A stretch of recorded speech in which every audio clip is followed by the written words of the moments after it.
I think this change is yet to become the biggest. I mean, everything changes. There's so much to adapt to. We have no reference. What I've seen in the simulator, it is more work. It's more management for the driver. Driver's job is to go through the list, which will be long in priorities. How do I feel like I can make this car faster? One side is really exciting. For the other side is like, oh my God, hopefully we get this right. Yeah. 2026 is fast approaching and there are major rule changes that have been well documented already. We're looking forward to seeing new cars. We've heard so much about the challenges for designers and engineers, but I think we've not spoken enough about the challenges for the drivers. So I've got these guys here alongside me to help decipher how drivers react, adapt and change to new regulations as well.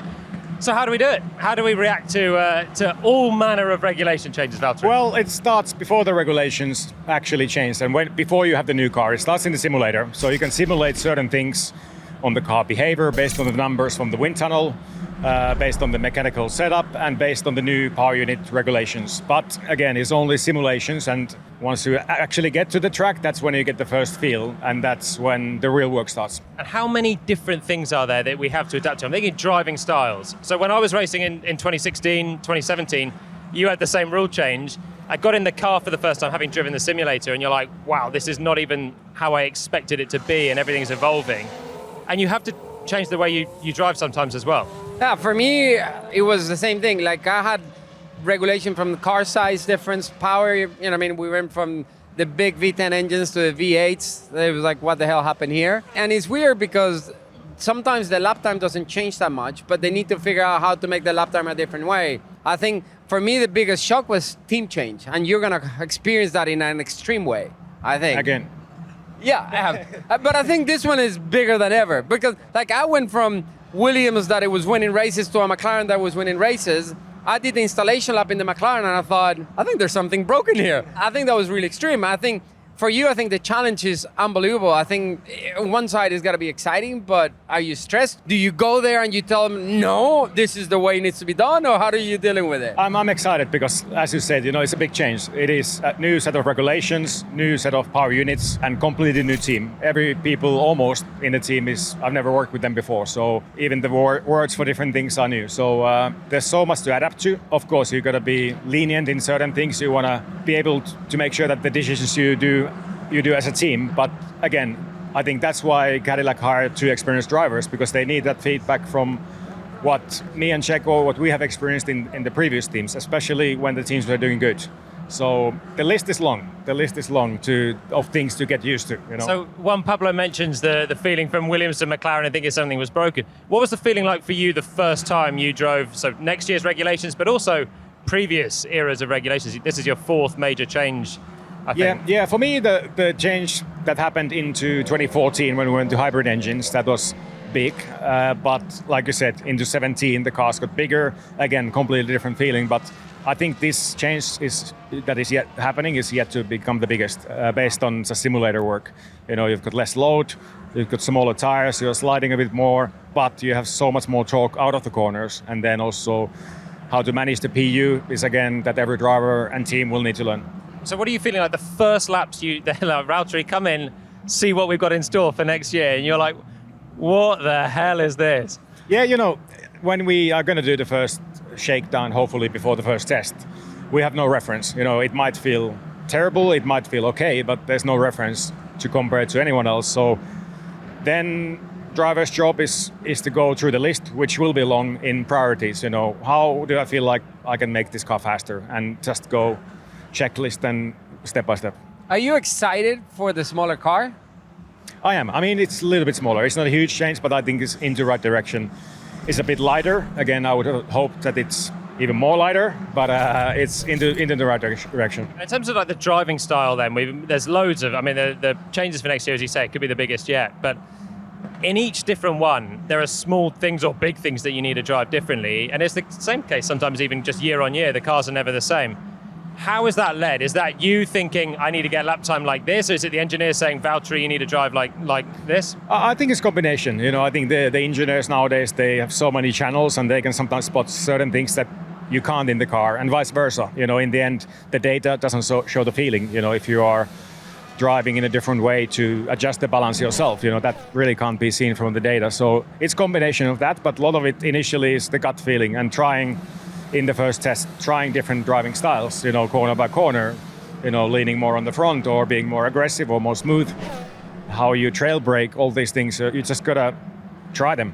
I think a lot of people wonder, and even myself, because I was psychotic. I was a crazy amount of effort always with the engineers and everything. Do you know your core group for next year? Do you know who's going to be your engineer? How often are you guys on the phone? Because right now, you're all dressed up in Mercedes, and you're supporting Mercedes this week. But after this week, it's full Cadillac mode. That is right. And again, new set of people to work with. I do know my race engineer. I do know my performance engineer. I've met them. We've been catching up regularly. It's important to build that relationship. But again, so many new faces, new names still to learn and also to figure out how you can make the most out of that core team, which is a lot of work, but it's exciting. So picking it up, at Mercedes now, I'm assuming you've not done a lot of sim work for next year for Mercedes. For some reason, when I signed for next year, I haven't. You get more time off. No, the sim days got fully booked. I don't know why, but yeah. Calendar got really empty.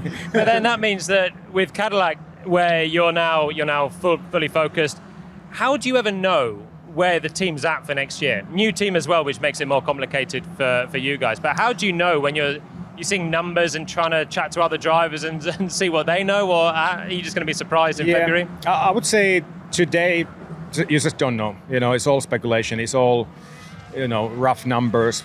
We don't know the actual power units, because I feel like there's going to be even more differences between the power units next year.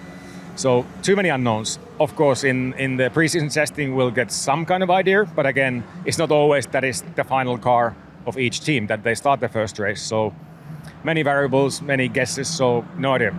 So, and let's talk the power units. I remember speaking to Marcus Ericsson, who joined the grid in 2014 for the previous biggest rule change.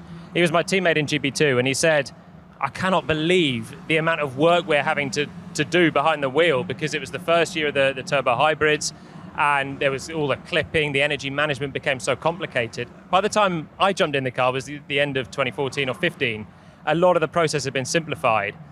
How does that work in terms of trying to, you put the car on the ground in February, you obviously work on it on the simulator, but how things become sort of easier in terms of the processes as the year goes on? I would imagine it will become easier. Initially, what I've seen in the simulator, it is more work, it's more management for the driver again, but again, it's really early stage of these PUs, and team by team, it varies for sure. When I used the Mercedes power unit, it was quite different how it works. A lot of things were automated versus with the Ferrari engine the last few years, it was a bit more manual with certain things, which can be a good or bad thing. So lots of tuning to do on that end, like how much driver wants to have the control and how much not. How do you guys doing? Because with a new team, would you look at have maybe a generic steering wheel to start with for both drivers? Because normally you see a lot of teams, every driver wants his button in a different position, the pit road here, the things here. Are you guys going okay, we need to compromise to start with, so we have less, less things to do? The driving position as well. Everything changes. Everything changes. Good thing me and Checo, we are quite similar size, that helps. But with the wheel, as you said, it's a compromise. You want, I like to carry my usual spots for certain buttons from the past, but you can't tune everything, when it comes to clutch paddles, shift paddles, ideally you have the same between the drivers. So it's a compromise, but I've got certain things still in my muscle memory that I'm not going to change. And some of the buttons will literally change. No more DRS for next year. True, that is right. But on the PU side, there is the overtake, there is the boost, and then there's the recharge. So there's still going to be plenty of things to do for the driver. For both of you, it's really exciting because, you come from the Mercedes background, Checo comes from the Honda background, and you go into a Ferrari power unit. And a new team. I think for one side it's really exciting. For the other side it's like, oh my God, hopefully we get this right. yeah, I know it's a lot of work to do, but to be fair, for the new team joining this sport, it was the right call to be a customer in terms of power units, so you can really focus on the chassis itself, the systems, instead of all the PU stuff. It would be too much at this point.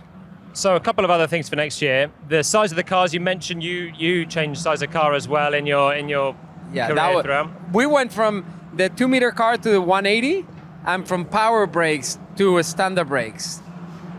And nobody told me.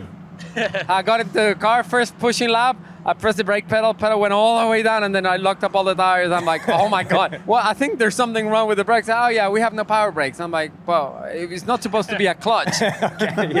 So size of the car, I guess, is quite a simple thing for you. Wheel to wheel, trying to judge where the front wing is, something like that, and maybe takes a race or an incident to figure it out. Yeah, once you lose your first front wing, then you back off a bit next time. So, it's going to be different point of view, different size, dimensions. But normally you pick it up pretty quickly. But yeah, maybe first races there's more carbon around than later in the year. Something I used to do a lot with the mechanics when we had different length of cars and stuff, I used to ask the mechanic to stand in front of the car, but in a different position, and I had to guess how far the front wing was. That's nice for the mechanics, no? No. With the car standing still, but they would go, okay, stand here. How far are we? In the corners and stuff, and then you start learning. Oh, okay, you're, here, and then you start getting really, really confident and overconfident, and then you rip the front wing off. I go, miscalculation. Thanks for the tip. I'll use that. Always small learnings. The other thing is dirty air, which has got really bad for this year. But I remember my first race in 2017. 2016 you could follow quite well. 2017, sadly I was starting towards the back. And I remember in Melbourne heading down towards turn 3, and just the air movement was amazing. So you could literally feel the air moving around down towards turn 3. And it really was kind of like a strange feeling because I'm not used to that. Yeah. It should be better for next year for you. But I guess that's the sort of thing you won't really find out until the first race. Yeah, in theory it should be better. Like it definitely seems like in the last couple of years, as the cars are getting more refined aero-wise, they're getting more sensitive as well. So it's been a bit of a struggle, it seems, for the drivers to follow. But again, it's in theory, it should be better. And that is something, again, we'll only really find out in testing and in the first race. Yeah. Bigger fish to fry at the moment. You'll figure out those things when it comes to race time. Yeah. And in the meantime, you'll figure out everything else. There is honestly so much work going on across the board. But let's not forget about the drivers either. A lot going on for these guys too.